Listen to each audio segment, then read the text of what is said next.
going on, Dolphins fans? It is your boy Dillon, and I got a few things to talk to you about today. We're getting ready to wrap up week 3 of OTAs, and apparently today was the last day that the media was allowed at the practice. So I'm going to give you the stuff from that and, talk about a couple things too. And then also there were interviews conducted with players and Coach Flores, which obviously I will have for you at the end of this video. So just go ahead and get right into it. Kalen Ballage, who was not at last Tuesday's OTA practice, is here today. That's per Adam Beasley. Raekwon McMillan, who missed OTA time last week, is back today per Armando Salguero. Adam Beasley also noted that not spotted at practice was Albert Wilson, Dwayne Allen, Chase Allen, Rashad Jones, Cordray Tankersley, and Jamias Pittman. Apparently Preston Williams, number 82 wide receiver, has been making some noise, a lot of noise. I'll get into that in a minute though. It seems like the competition is still, going between Fitzpatrick and Rosen. So, good, obviously. I mean, at the end of the day, Josh Rosen obviously excites me far more. He didn't have a very good season last year, but, obviously he was one of the most sacked quarterbacks, so he's still young. He's got a lot of talent. He's, really smart. There's a lot of potential there. I still don't agree with them bringing him on, or Fitzpatrick. Again, I would have done things differently, but he does have a lot of upside and a lot of potential, and so I do hope that Josh Rosen beats out Ryan Fitzpatrick. But if that's the case, then you have a really expensive backup. I mean, either way, you're gonna have a really expensive backup, and either way, it could end up being potentially disastrous if our offensive line doesn't perform well and actually provide a good running game and protection for the quarterback while he's in there. Now we do have a fullback, which Brian Flores was raving about and talking a lot about, so that could help or whatever. And we do have a bunch of tight ends that are proficient at blocking and stuff, so we'll see. Fitzpatrick has taken first team quarterback snaps in all Dolphins practices open to media. Just threw a touchdown pass to Nick O'Leary. Fitzpatrick continues to get snaps with ones over Rosen. Preston Williams apparently out here tearing it up. So like I said, he's been making a lot of noise. Again, I'll get into that in a minute. It's just OTAs. Dolphins might have found something with former Colorado State wide receiver Preston Williams. Let's see. Former UM running back Mark Walton continuing to do good things as a receiver at Dolphins practice. Bobby McCain was practicing at safety today. So real quick about that. I'm totally, now is the part of the off season and stuff, and through training camp, you do that, cross train guys. So I don't have a problem with that at all. I think that's good. But I don't ever want to see Bobby McCain at safety unless we lose everybody at safety. If for some reason we lose Minkah Fitzpatrick, TJ McDonald, Rashad Jones, Walt Aikens, we lose all these guys, then maybe if we have to really shuffle things around. But so cross training and giving him reps and stuff there is all right, especially if you want to train some other guys in other spots and stuff like that too. So I don't mind that, but again, I would personally never want to actually see him there unless it was absolute emergency kind of thing. Charles Harris, Adolphus Washington, Nate Orchard in a group of 5 doing extra pass rush work, so that's good. We definitely need to improve upon that. I think our pass rush last year was actually solid overall, considering we were getting a lot of turnovers off the pressures. The problem was we weren't hitting home enough and getting sacks as well. Let's see, there will be plenty of eyes on Dolphins quarterback battle for the next few months, but Kenyon Drake and Kalen Ballage battling for a larger running back spot or role. Expect a few Dolphins defenders to dabble in new versatile multi-position roles this summer. This season, including TJ McDonald, Jerome Baker, and Bobby McCain. Could be a big year for Baker to utilize his skill set as a cover guy and pass rusher. I think that's true, absolutely. Let's see. You know, I mean, that's really all that I have for, you know, stuff. Those were all like quotes and stuff coming from, you know, the media that was at practice. But I do want to talk a little bit about this and some of the stuff that Brian Flores said. So I already talked about, you know, McCain playing at safety a little, or whatever. So I'll move on from that. Talk about a couple things that Brian Flores said. I mean, you know, like I said, the interview will be at the end of this video, so you'll get to see for yourself. But he did talk about Charles Harris a lot. Was really praising him, thinks he's, you know, got, you know, a lot of talent and potential to do good things, and I hope so. And I think he might do a little bit better in the 4-3-3 for a hybrid scheme than a traditional, you know, basic 4-3. So we'll see how that goes. I hope so, and I think he's still got time. He's still on his rookie contract, and you guys know me. I don't think it's fair to judge a player, you know, that's on their rookie contract at least until it's over with. So I hope, and again, we need, you know, more pass rush. We need more sacks for sure. So hopefully that will help and translate. Also, he talked about, and this was mostly in reference to Rashad Jones and how he's not here. You know how I feel about that. I think, you know, he's earned that, right? So to what he said, though, he had said that there's no sacred cows, meaning, you know, everybody's got to earn it. It's a new year. Everybody's got to earn it. And I love that. And I think that's absolutely true. But I also think that while, you know, guys earn, you know, spots and respect, playing time, blah, blah, blah, what have you, over the course of, like, you know, OTAs, training camp, you know, through the preseason, which determines their playing time and so on and so forth into the season, blah, blah, blah. And then throughout the season, I think players also, you know, earn, you know, their respect and credibility and so on and so forth over the course of their career. And so Rashad Jones not being here right now, I don't give a shit about, right? I think people are making way too big a deal out of it. Personally, that's my perspective.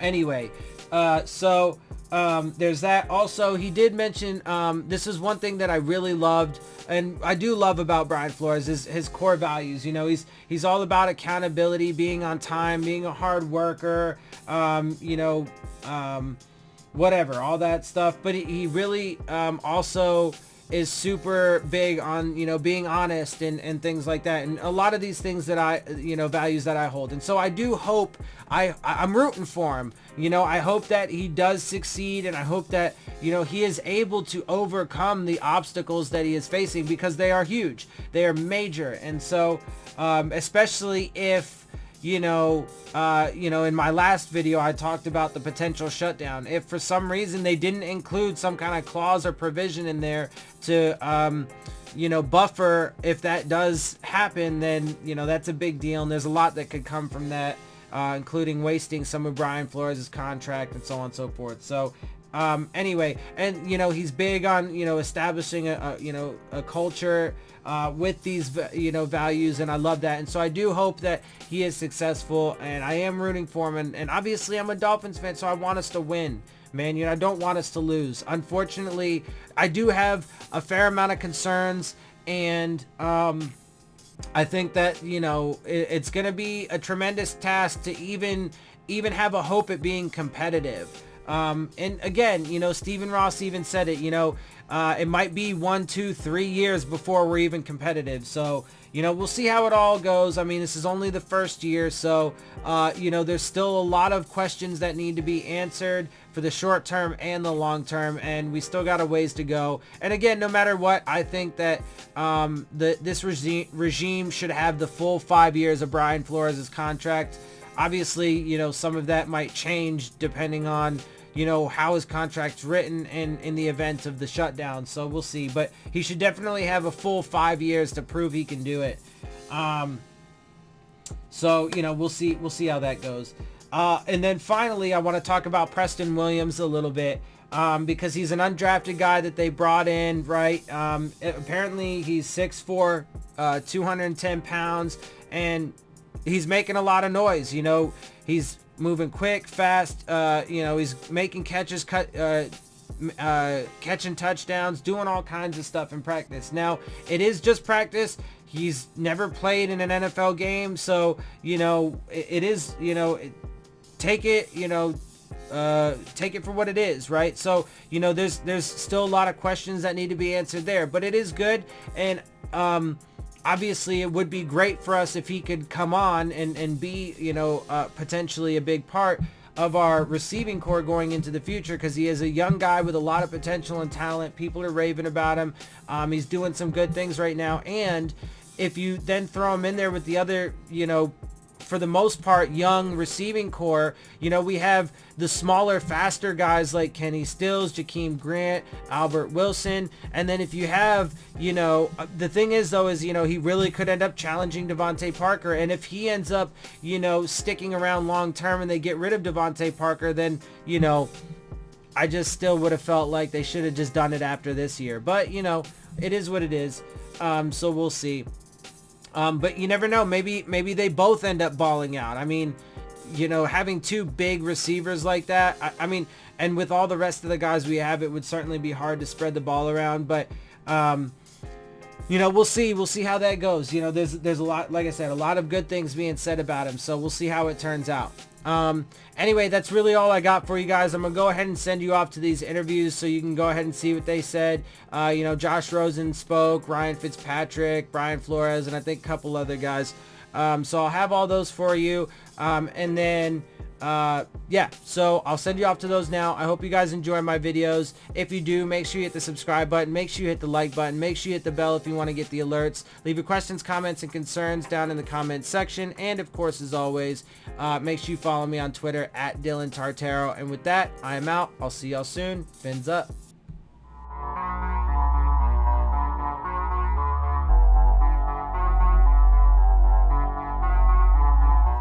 To put together now to really make sure you're where you want to be? Still a lot. Less than it used to be, though. What were your early impressions of Preston Williams? Really good. He's very talented. I mean, he's that big body that the NFL receivers are sort of based off of, that sort of one-on-one position. So I mean, he's a big body. Really talented guy, great hands, and really looking forward to developing with him. Getting to you know, to the point where you're knowing individual receivers, their tendencies, what works with them, Devontae and Kenny, or are you still just in the early stages here and it's not quite there quite yet? Yeah, I mean, I can't give you guys the playbook on our guys, but I mean, we got a really good athletic group of guys, and what's really cool about it is they're all good at specific things. I mean, Kenny, Jakeem, Devontae, waiting to get Albert out here. So, I mean, everyone's really good at certain things, which makes for a very dynamic group. We saw today you went up against the first-team defense, went with the first-team offensive line. Getting that integration with the first-teamers, how was that done for you in the conference? Good.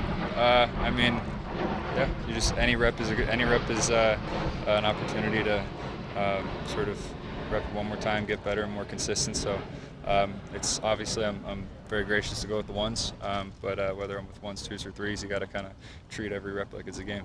Josh, how is this offense different than any other one before? It's actually it's kind of similar to Coach McCoy's in Arizona, because he was with long tree, but I think he was with McDaniels in Denver, and that tree kind of falls here. There are a lot of differences, but some things are a little bit the same. So still a steep learning curve, but I think maybe a little bit softer than if I came in kind of cold feet from college.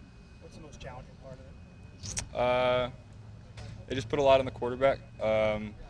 Operationally, when all the responsibilities are sort of under one roof and it's all under the quarterback, once you do get it down, you can go very quickly. But the thing is, you got to get it down, and I'm in that process. So, I mean, you see Tom at the line of scrimmage, Brady, and he's orchestrating traffic. He's doing everything super fluidly, like, because he's been in the offense for so many years. So you can only kind of hope to get somewhere close to that fluidity in it. But yeah, this offense puts a lot on the quarterback, and it's a challenge that I enjoy. So we're talking checks, protections, all that. Talking about How can you get comfortable with an offensive line out here? When does that start happening?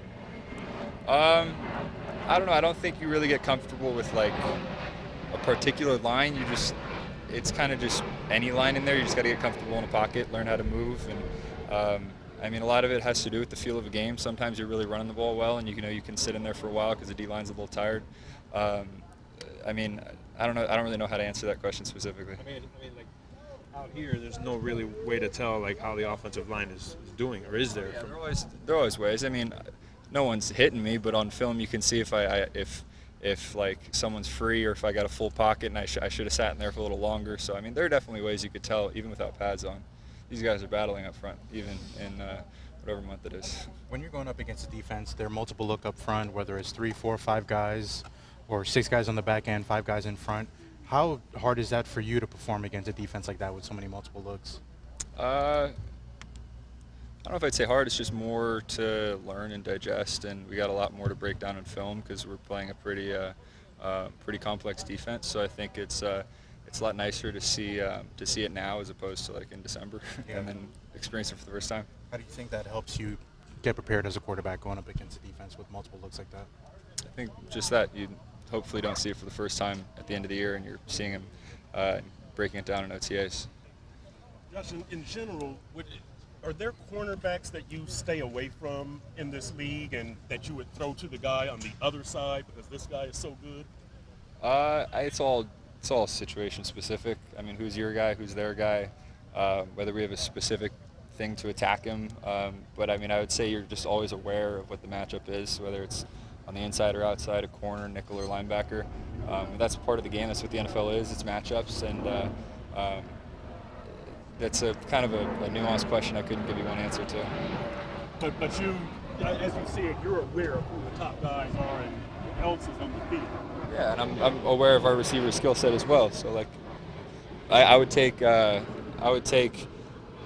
guy in a matchup against someone with one route and not another, even though it's the same guys. So it's all kind of about skill set and very situation specific. So. Ryan just told us that he's most critical of his footwork when he goes and watches film. What do you, when you really zero in, hey, this is what needs to get better? Just recognizing defenses, and like I said, there's a lot more on my plate, so just operationally getting more fluid, getting my mic points down a little quicker, getting everyone set and calling out protections. The mic points is definitely something new that I've had to learn and continue to get better at, but just kind of operationally, playbook-wise right now. It's been nonstop for you, like over the past 2 months, work-wise. Like, what are you planning on doing when you finally get some R&R this summer to just sort of refuel and do something enjoyable? Probably go back east and see some family for a little bit, but I mean, I think I'm probably gonna lay it pretty low this summer. Not do anything too crazy. No Sidooing or Sorry? Sidooing, getting on a Sidoo and. A Sea-Doo. Sea-Doo, sorry. A Sidoo. Sidoo, I think that's Canadian, right? Okay. Yeah. No, I don't think I'll be getting on a Sidoo anytime soon. Okay, good. Just want to confirm that. Thanks.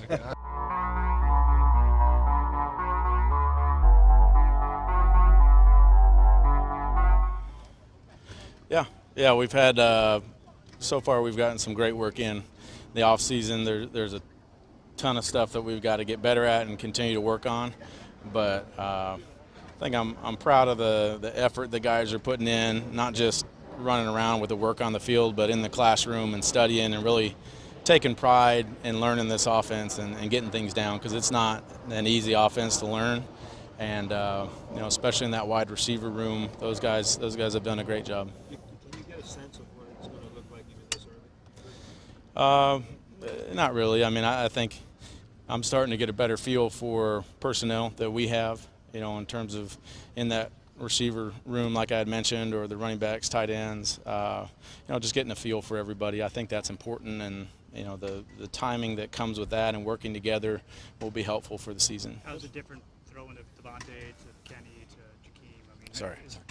Are there certain characteristics you've already picked up on some of these guys? Yeah, they definitely all have their own unique talents, and I think nothing but impressed with those guys you mentioned. And I think the biggest thing, and I said it last time, the willingness to work, the willingness for those guys to, talk after meetings, text at night, whatever it is. Like, if they've got questions, I'm going to try to give them the best answers I can, and we're going to continue to work to get on the same page. And it's been impressive to see the work ethic out of those guys. Coach Flores says that he's going to, his philosophy, he'll unleash it little by little. He doesn't want to give it all at once.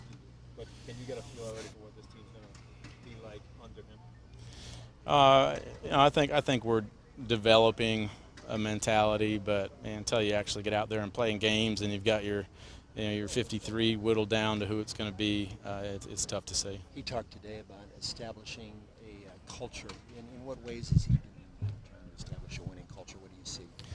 Well, I just think the expectations when we step on the practice field, that's been set right away in terms of the hustle and the competitiveness and those type of things. They've really shown up in practice, and we're going to practice the right way and keep each other healthy but be competitive about it. And that certainly has been a point of emphasis for him and something that I really enjoy. Have you been part of a team that runs as much as this one does? I've been a part of a lot of teams, yeah. So. Do you see things from, Rosen? I know you're concentrating on your own stuff, but that kind of remind you, take you back to, your second year and what that was like, and does that help you in sort of giving you some guidance? I think any quarterback in this system, it's going to take. It takes a lot. This system puts a lot on us, and so we're all in there working as hard as we can to get it down and figure things out. But it's an offense as a quarterback you love to be in because there's a lot on your plate. Have you seen growth from Mike Gesicki? I don't know where he came from. In terms of didn't really see him last year, but there's some things that Mike does that are special that other guys can't do, and a lot of room for improvement. And I think just like all of us, a lot of room for improvement and stuff we can do, but he's another guy that's willing to work, and I've been impressed by Mike. Brian, Preston Williams, the guy who's flashed every practice, has been open to the media. What is he showing you? Preston's doing a nice job. There's plays. He'll make some wild plays, and he'll make some plays that remind you that he's a young guy. So consistency is going to be a big thing with him. But in terms of some of the physical features and the way that he can go and get the ball and those type of things, he's been very impressive. Again, he's working his tail off, and it shows, and you can tell out here. But there's also a lot of work that still needs to be put in, for him to be able to be trusted and be out there. Ryan, I'm trying to think back. What was the last time you were part of a true open competition like this? Pretty much every year. Well, not just to make the team, but to start too. Yeah, 2014 was an open competition. 2012 was an open competition. I think that was about it. How were they similar, and how are they different to what you're going through now? I don't know that this is much different than any year, in that you just try to come out here and do your best and put the work in and hope to see the results on the field. So that's what I'm trying to do. And we've got a lot of work that still needs to be put in, and a lot of things we need to get better at. So each practice is a nice reminder of that, and we're just going to continue to try to improve. When you Preston Williams, what's his attitude been like in practice, given that he wasn't drafted and he's one of these guys fighting for a spot? I just, it's not like we sit down and talk at lunch every day, but he's definitely flashed. He's definitely a guy, as a quarterback, you take notice in some of the plays that he's making. And, like I said, great plays and boneheaded plays, and we've got to find a consistency there, but he certainly has enough talent to do it. When you go after practice and watch the film, what are you most critical of yourself of? Is it footwork, or is it mechanics? Is it accuracy? What is it? I think every play is different, but something the last few years, my footwork and just knowing me, and when I miss balls, why I'm missing the ball, and usually that stuff I can feel out here on the practice field. But there are certain little drills and steps and things that I do to get a little bit better with my body placement for accuracy. Brian, what age you fall in love with football, if you did, and how did you? So I started playing football when I was 10, I believe, tackle football. And yeah, I had to make the jump from soccer to football. That was the decision. I had to give up my love for soccer, but at age 10. I love the game from then on, and the reason I'm still playing. I still love being out here with the guys and competing and having a lot of fun doing it. We all know where you went to school. We've heard a little bit about that. Did you have D1 offers? Did you have places that you were considering, or was it, Ivy League all along? I had a scholarship offer from Eastern Washington, so 1AA, back then 1AA, and that was it. So when I didn't get any offers, then I started looking elsewhere, and just, that was always, schoolwork was always an important thing in my household and something that was always stressed. So I decided I'd try to go to the best school I could, and football was, I wanted to continue to play, but it was, the professional thing was an afterthought. I mean, that was never, at the forefront of that decision. Did you have a sports hero growing up outside of your family that kind of motivated you? I was a huge Magic Johnson fan growing up. He was probably my favorite if I had to think of a guy, and then Brett Favre I loved watching, and Jake Plummer was another guy I loved watching.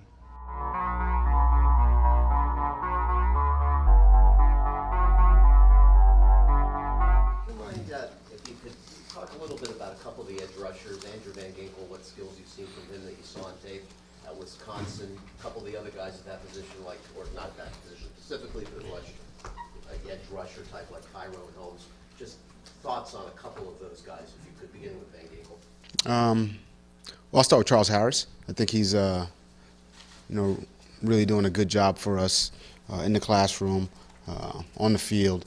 I think he's smart. He's hardworking. He's got a lot of ability. So we're, pleased with where he's at, and I look forward to working with him some more. You mentioned Van Ginkel. He's young, and those guys. It's funny, they've only been here, under 3 weeks, so they all have a long way to go. But they're all, and Andrew for sure. He's done a good job. He's done a nice job. He's got good speed. He's instinctive, and he's just got a knack, a little bit of a, let's call it a playmaking knack that he showed in college that we liked. And, well, hopefully that translates. Hopefully that translates.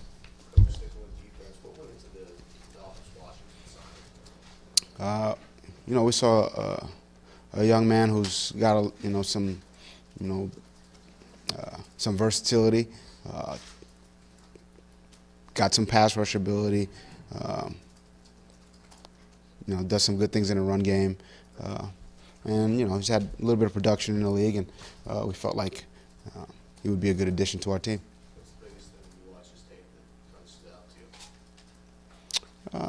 I liked. There's a lot of things. He's got good length. He's got some athletic ability. He's got decent strength. I thought there were some things to develop, things to. I thought there's some potential there to help us. Brian, the starting cornerback job opposite Xavier Howard. Is it safe to say Eric Rowe is in the lead right now at this early stage? And what do you want to see as far as those guys? I just want to see all of them compete. That's really what I'm looking for. Eric, Jamal, Nick Needham. I mean, the whole group. I think they're all doing that. I think they're all working hard. I think they're all, learning the defense and working on their techniques, their fundamentals, and it's still very early. There's still a lot of time for that competition to develop, and we'll see how it shakes out. Come training camp. And a follow-up, if I could, do you anticipate? I know it's early. Xavier moving like he did sometimes last year with the top receiver, and if so, how does that impact the other quarterback? I think it'll depend. It'll be game plan based. If we want to put him on a specific matchup, we can do that. That'll be really the same, for everyone on defense. It'll be game planned to put them in the best position to do the things they do well, and hopefully. And the other guy, if he has to move sides, how does that affect his job if Xavier is shadowing another receiver? That's what he's got to do. He's just, if that's the game plan, and we we're putting Xavier on a specific player, then whoever the other corner is, we'll get him there. Do you find that the undrafted rookies that have made your teams over the years share common threads, whether it's the hunger factor, whatever it is? Do you see a common thread in the guys that have been successful as undrafted rookies? I think the thread for players who make it in this league is they're tough, they're dependable, they're consistent. I think they've all got a chip on their shoulder, and whether they're undrafted or drafted or Canadian League or AAF. That's to me that's the thing that they all have. They all have a toughness, a competitiveness, and that's what it takes to be successful in this league. Could you discuss your value of a fullback? You guys drafted a fullback. I'm just curious. Do you see that as just discuss the value of what you see? Well, I think it adds a competitiveness, a grit, a toughness to the team. We want to run the football. I think having a lead blocker kind of clear the way, helps that. And I value that position. I think it's, it brings a toughness, a grit that I think I like in my team. Is that because the way the league has gone the other way, there's a counter punch to that, or is that just because you've always valued? I'd say I quite honestly, I play linebacker and I've had to deal with fullbacks, and it's not always the easiest thing to do. So, where the level of the league goes is where it goes. But personally, having dealt with a lead blocker, it's not, it's not an easy thing to deal with. So. Ryan, we by now know that you value very much competition, and you raised a high community rating on players competing throughout the spring. You have a player who we believe will return next week after not being here, Rashad Jones. He's been a starter here for 7, 8 years, whatever it's been. Is he going to be a starter when he comes back, or is he going to have to work off the depth chart to get that starting job back? I think everyone's got to work to start in this league, and on this team. I think there's no doubt about that. So, I would say there's no sacred cows, not in this game. I think you gotta earn what you get. That's the case for everyone on the team. I think I've said that over and over again. Ryan, you talked about what players have in common. With Fitzpatrick and Rosen, you got two guys at very different points in their career. They would seem to be very different quarterbacks. What do they have in common? Or do you see similarities with them as quarterbacks? I think they're both smart. I think they both have leadership ability. I think they both build relationships with their teammates, which I think is very important at that position. I think they're both good players. I'm happy to work with both guys, and I look forward to working with them as we move on. And do they both have chips on their shoulder? I believe so. I do. I think I think they both love to play the game. I think they both love to compete. I think they both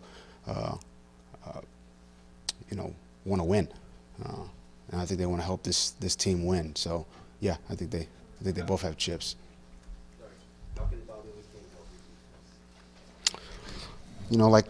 Like everyone else on our defense, I think he does a good job communicating, or here are the things that'll help us. If you do a good job communicating, you tackle well.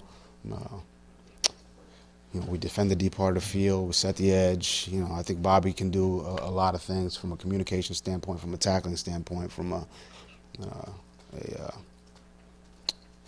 playmaking standpoint, and he's been very good so far. Before last year, he was mostly slotted into the slot, and then he played a lot of boundary last year. Do you see that versatility where he can move around, or is he to you a nickel slot corner? I think he's smart enough, definitely, to move around. He can play corner, he can play safety, he can play nickel, he can play, a variety of positions. This is a smart player and a guy who's made a lot of plays in this league. And we're looking forward to working with him. What have you noticed about Josh Rosen throughout OTAs? Noticed about him? Again, this is, under 3 weeks, so he's smart, he's got a big arm, he's talented, he's got some leadership ability, but he's got a lot to learn. There's no doubt about that. This offense it's not an easy one to learn. There's something new every day, something that but he's improving, he's getting better every day. And that, I like that. I think that's the case with a lot of the guys we have on this team. So, that progress is what we're looking for on a day-to-day basis, and I'm seeing that not only from Josh, but from the majority of the group. Do you plan to have a depth chart of pistol and starters when you guys break for summer after next week? No, I don't. I think it's way too early to pencil in anyone. And you get into training camp and you kind of have an idea of, a thought process of what it may look like, but, to pencil guys in, I think it's, anything can happen. I think you guys have followed enough of this to know that things happen, quickly in this league, and you can pencil them in, but you got to be ready to adapt anyway. So, you might as well just live in a fluid world. It's a fluid business. It's a fluid game. You got to be able to make adjustments in game, and it's no different, for us as an organization and a team. So we'll be flexible for sure. When you chart out your offseason, are you on track where you thought you'd be at this point in the offseason? I think we're moving in the right direction. I think it's important that we finish strong. I think we got 2 weeks left. I talked to the team about this yesterday when we came in. We've got 2 weeks left. We need to finish strong. It's like anything. You can do. Play well for 3 quarters, and if you don't play well in the 4th quarter, a lot of times it doesn't work out. So that's kind of the. That's the challenge to the group. These next couple of weeks, just to finish strong. Yeah, to answer your question, yes, but right, it doesn't matter. You can play well up to a point, and then it doesn't work out. So we need to finish strong. What have you learned about this group so far through this process? They're tough. They give great effort. This is a smart group. This is a mentally tough group. We'll see once the pads come on how physically tough we are, but I imagine that we'll be that too. And I think they don't back down from challenges. I try to challenge this group on a daily basis, and they respond. And it's not perfect every day. And again, it's an imperfect game, but they work hard. That's for sure. Brian, how has the transition been for you from leading one group to leading the entire room? It's been good. I enjoy, I enjoy what I'm doing. I love coaching. I'm passionate about it, and it's just a bigger group I get to impact or try to impact. So messaging is important to me, and challenging them is important to me, and being demanding is important. And I think that's how you bring out the best in people. So, yeah, I love being in front of a big group. It gives me an opportunity to impact more people. Ryan, you had mentioned Charles Harris before. Is he closer to being a veteran football player or a football player dealing with first-round disappointment? You understand? Has he shaken kind of his past? Is he kind of moving on, or does he? I think he's working hard. He's doing everything we ask. I think this is a smart guy. This guy's I can't say enough good things about him. He's the kind of guy we want in the building. Honestly, I don't care about his past. I care about right now. That's where I'm at. And then is he going to full go for July with the wrist? Obviously, he's at the club on his hand when we've been out there. Injury report. You guys know when that comes out. One more question, guys. We've seen elements of your culture, whether it's the time how much of your culture do you feel like you've established at this point? I think it's ongoing. I think it's, I think it's something new every morning, quite honestly.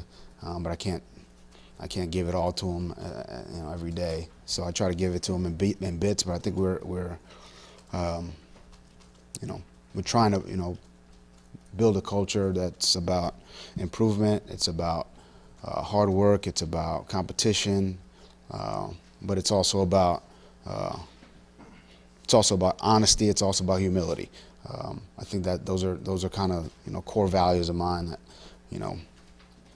when you're not doing those things, that's when I get a little bit upset, I would say, specifically from an honesty standpoint, from a respect standpoint, from a humility standpoint. I think those are important values you have to have, and I think that's part of my role as a leader of this team. Alright guys, so you've reached the end of my video, you've reached the end of the interviews, and I hope you guys enjoy my video. If you do, make sure you hit the subscribe button, make sure you hit the like button, make sure you hit the bell if you want to get the alerts. Leave your questions, comments, and concerns down in the comment section, and as always, make sure you follow me on Twitter @Dillon Tartaro. And with that, I am out. I'll see y'all soon. Fins up.